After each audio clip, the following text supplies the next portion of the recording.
Hello, my name is Chrissy Shampine, and you are listening to Residue, a true crime podcast dedicated to keeping you paranoid. Today, I wanted to tell you a New Year's Eve story, and I wanted to start off by saying that nothing about going out on New Year's Eve in upstate New York makes any sense to me. I have always been the kind of person that wants to stay home on New Year's Eve, just put some cozy PJs on, have a fire roaring in the fireplace, have my family with me, watch a bunch of scary movies, obviously. This story takes place in 1964 on New Year's Eve in Watertown, New York. Whether choosing to stay home with family or choosing to make a short road trip to be with family, or choosing to party at a bowling alley into the wee hours of the night on December 31st, all of these people would end up having the worst New Year's Eve of their lives. Peter and Barbara Egan, husband and wife, planned on partying at a bowling alley in Watertown, New York for New Year's Eve. Tagging along for the festivities would be Peter's younger brother, Gerald. But first, a pit stop before ringing in the new year. After leaving the Red Moon Diner at 7 p.m., Barbara and Peter drove to the gas station where Gerald was playing pinball. They asked him to help them pull off a heist on a liquor truck. The truck would be carrying $16,000 worth of liquor to Canada. The trio would rob the truck and return to Watertown by midnight, just in time to see the ball drop. Gerald said he didn't want to go because he had a date that night and he was a little hesitant. His brother Peter insisted. Peter always got the upper hand over his little brother Gerald. They would make $1,000 on this job, and Peter was desperate for this cash. He owed some pretty ruthless men exactly $1,000. Word around town was that Peter was a dead man if he didn't repay what he had stolen from a fellow gang member's home. So yes, let us backtrack here a little bit. The Egans, Peter, Barbara, and Gerald, were a notorious crew in the area. Police and citizens were all aware of the havoc the three caused all over town. Peter had an arrest record dating back to 1951. As a 13-year-old, Peter was charged in a car theft investigation. When they found the car, in the trunk was stolen merch, spark plugs, trousers, wallets. On September 17, 1957, Peter spent 8 months on the West Coast. He hitchhiked a ride home to Watertown, but the car in which he was riding in went off the road and crashed. He was ejected from the car and suffered fractures in both legs, his shoulder, and his back. After being hospitalized for 3 weeks in Nevada, he was transported by train to Syracuse, New York, where his parents met him. On March 11, 1957, gangrene forced an amputation below the left knee. Before meeting Peter, Barbara was a cheerleader, played field hockey, saxophone in the school band. She was a member of the library club. She stuck very closely to a tight circle of friends, but it was said by other classmates that she could be quite snooty at times and very cliquish. She had a boyfriend named Jerry Brown. They even thought that they would live together after high school. They bought furniture. They decided that they would get an apartment together. Barb started showing a mischievous side, and she started shoplifting. Before meeting Peter Egan, her friend Kay states that she remembered getting into trouble in school with Barbara, and that the principal had called Kay's parents into his office to tell them that they better not allow their daughter to be hanging around with someone like Barbara. Years later, Kay would go on to say that she had many regrets about what had happened to Barbara. She was actually the one who introduced Barbara to Peter Egan, and it was because Kay was dating a close friend of Peter and had invited Barbara to a dance that they were all going to attend. Barbara had no trouble getting boys' attention. She was a beautiful girl, and she was attracted to the bad boys. And Peter Egan stood out like a sore thumb. Barbara completely changed, and no one could understand why she even liked Peter. One friend said, Peter had a little man complex because of his leg. He was also terrible looking with no personality, looked dangerous. He was also always starting fights. Bad news, no good qualities. It didn't take long for Barbara to stop hanging out with her own friends, and she now begins to only hang out with Peter's crew. Kay always lied for Barbara to her parents. Barbara had been cute, adorable, smart, personable, sweet, and athletic. In high school, she was a good girl. She never swore and she never stole. We girls from Adams Center didn't smoke cigarettes, said Kay. I am not sure what I could have done to save her from her tragic ending. Peter Egan dragged Barbara down to his level. Friends stopped speaking to Barb after she married Peter on July 3rd, 1958 in Watertown, New York. Barb and Peter's apartment was filthy.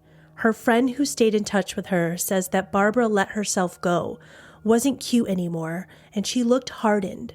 The apartment was disgusting. Appalled by Barb's life, her friends started to drop away. Barb ended up having 3 young boys with Peter. They were born in 1959, 1961, and 1962. Barb would use her young sons to help her steal, bringing them along to shoplift and burglarize. One April Fool's Day, a car chase ensues at 2:15 a.m. Heading out of Watertown and onto New York State Route 12 at speeds of 80 miles per hour, 7 miles into this chase, officers noticed that inside of the car, the driver and the female companion switch places. Now she is driving, and now she is speeding. Chase continues for 18 miles to Clayton, New York. The car tries to turn, but gets caught on a one-way road and hits a utility pole. Police see it is Barbara Egan and Peter Egan inside of the car. Police knew that Barb and Peter used this practice a lot. Peter had a suspended license, so Barb would switch places with him so he wouldn't get arrested. At this point, Peter had 13 burglary arrests and was becoming known around town as the leader of a burglary gang. And who did this gang consist of? James Pickett, a man who was always scheming. He was a married man with children. James was a charming guy that everyone loved. If you met James, you would never suspect that he was a criminal. And then we have Kid Kelly. He was a boxer as a younger man, and he's otherwise known as Willard Belcher, who is now working as a truck driver. He was married to Bertha, who was 20 years older than him, and she was a woman that you do not mess with. You stay away from Bertha. The two were a total mismatch. Or were they? They were both petty criminals, so I think that's a pretty big commonality to share.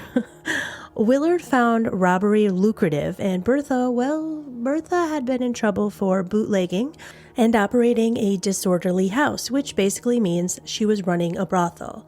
Bertha also used her cleaning business as a means to locate where her wealthy clients hid their valuables. She would relay the locations to the gang, and then they would go in, steal the valuables, and split the money. Next up, we have Joe Leone, a childhood friend of Peter Egan. They grew up on the same street. Joe was the complete opposite of Pete. Joe was very well liked, very popular, and his family was a local legacy. Joe's dad, Anthony, was better known as Kid Sullivan, a boxing champion. Do you think that Kid Sullivan got a little pissed that Kid Kelly kind of stole his name? A little?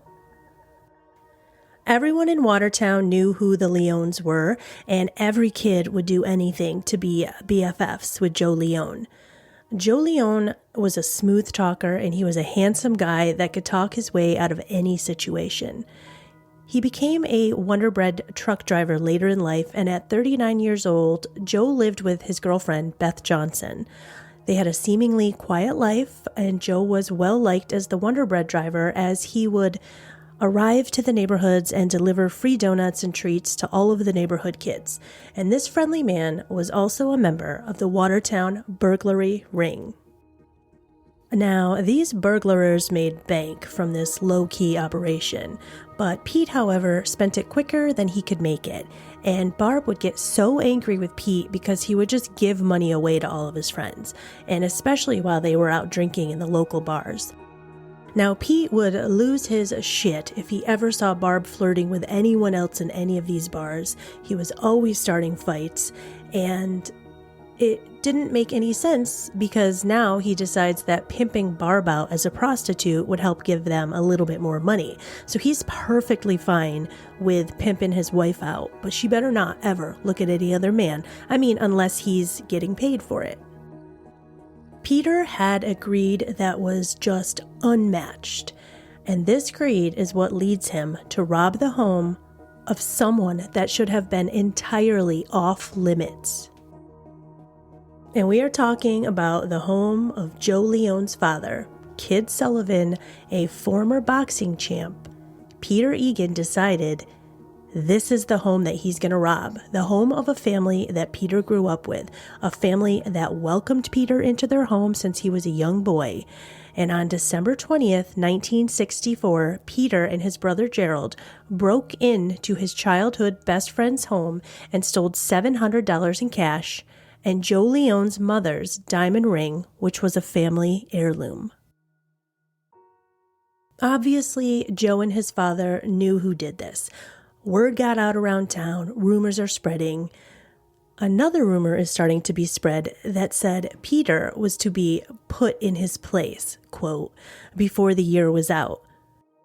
Fucking over one close friend would be a horrid offense, but two, Peter was also accused of taking $1,000 from another gang associate named Joseph Ganoski. Ganoski reportedly said, Peter is a dead man if he doesn't return the money. So all of these rumors are, of course, getting back to Peter, and his anxiety starts taking over. Pete starts asking all around town if anyone has a shotgun he could borrow. He did admit to many people that, quote, I burglarized a home that I shouldn't have. No one helped him secure a firearm, and everyone did say that it was always completely out of character for Peter to ever admit that he was wrong. Pete spent most of New Year's Eve, December 31st, 1964, at the Red Moon Diner. He kept driving back and forth from the Red Moon Diner to the Rotary gas station where his brother Gerald had been hanging out. At the gas station, James Pickett approaches Pete with a proposition to hijack a liquor truck. The plan went as follows.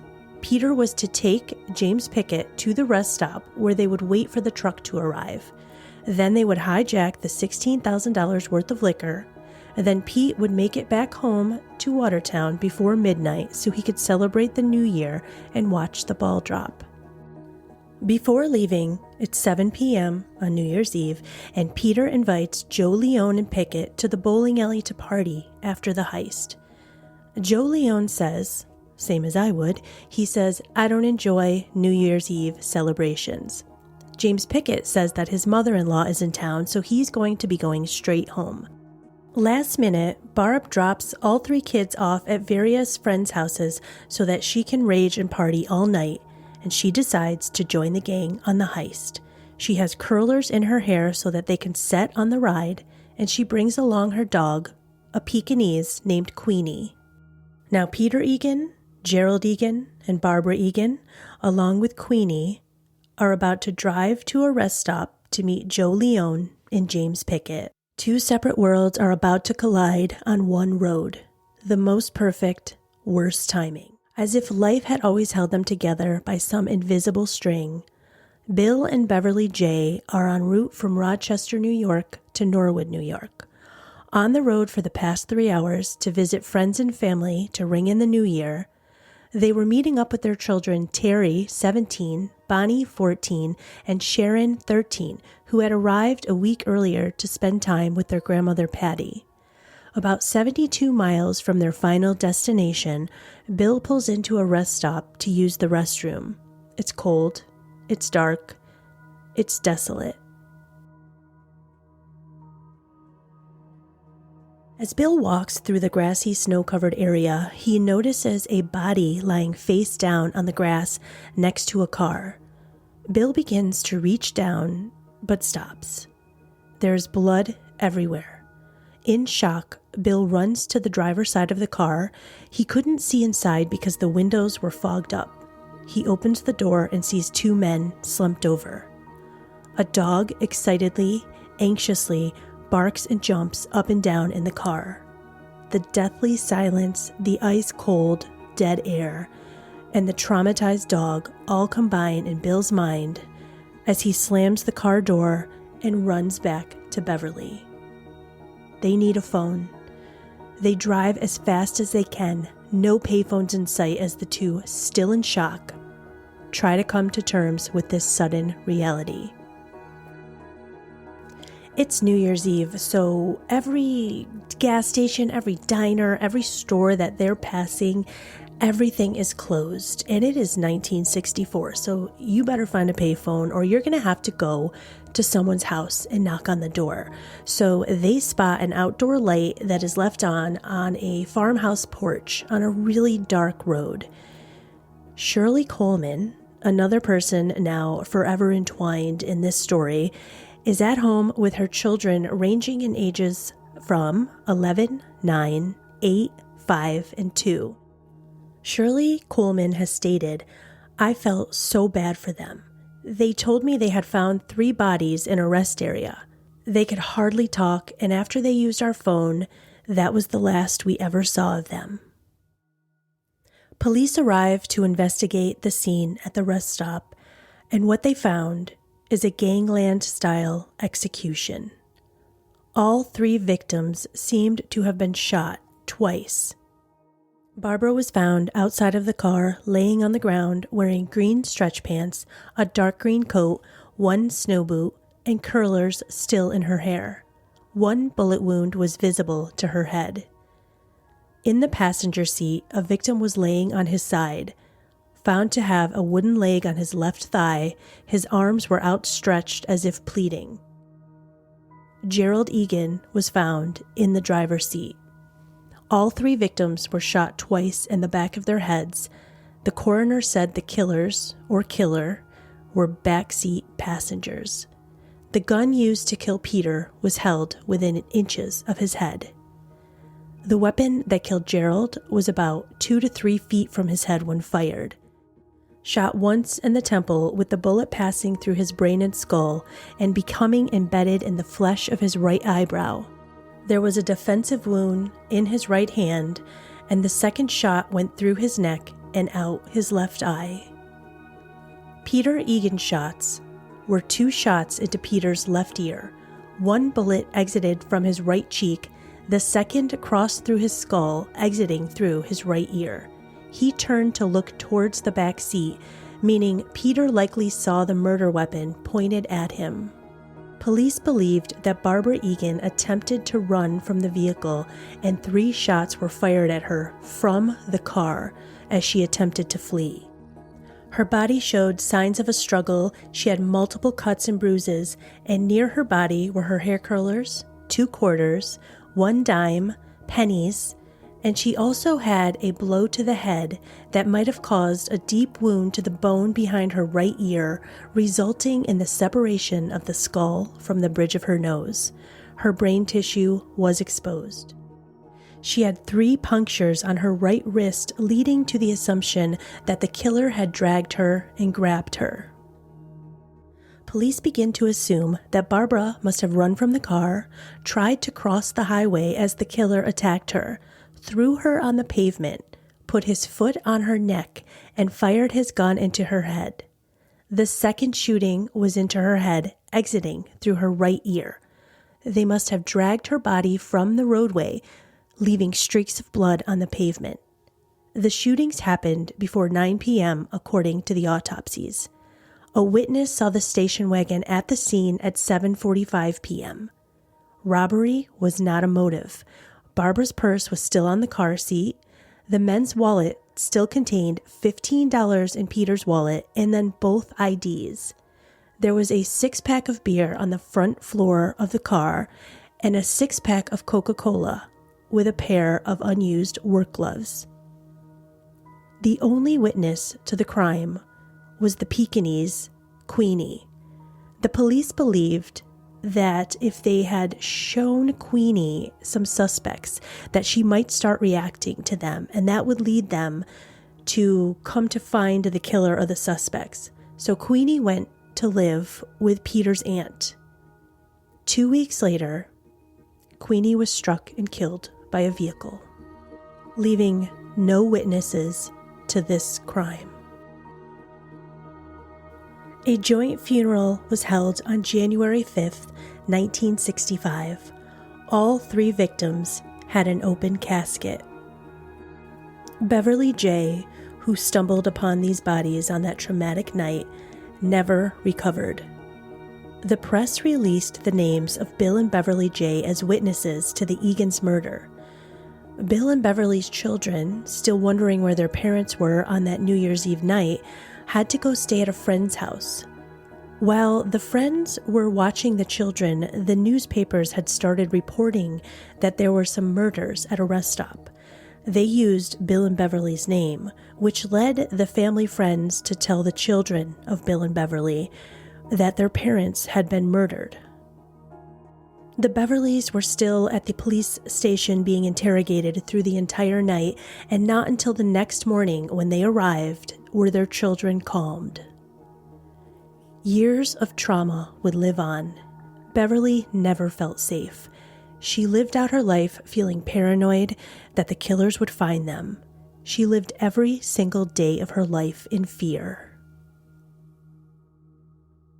3 arrests were made in March 1968. Willard and Bertha Belcher and Joe Leone.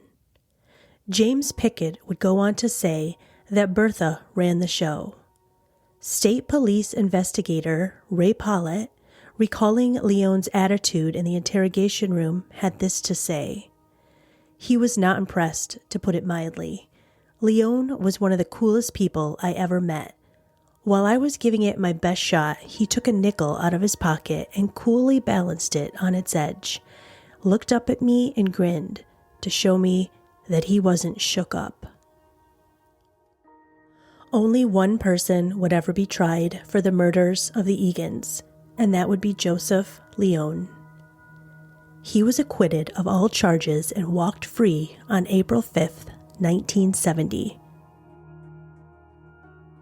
Rumors began spreading around town that the jury members were threatened by Leone's gang. There was no evidence to ever suggest that this theory was true. It was alleged that a man with a foreign accent called the homes of 4 of the jurors, and he said, "If Leone is found guilty, you are dead." No one was ever convicted in the triple homicide of the Egans. If this story taught you anything today, I think it's pretty obvious what it is. Just stay home on New Year's Eve. Thank you so much for listening to this week's episode of Residue. I hope you enjoyed it. If you did enjoy it, please leave a 5-star review on any of the preferred listening platforms. If you do leave a 5-star review, I will be mailing out stickers and little thank you notes handwritten by me. Thank you so much for listening, and I hope you have a safe holiday. I hope you have a safe New Year's Eve. Stay home, watch scary movies, and stay paranoid.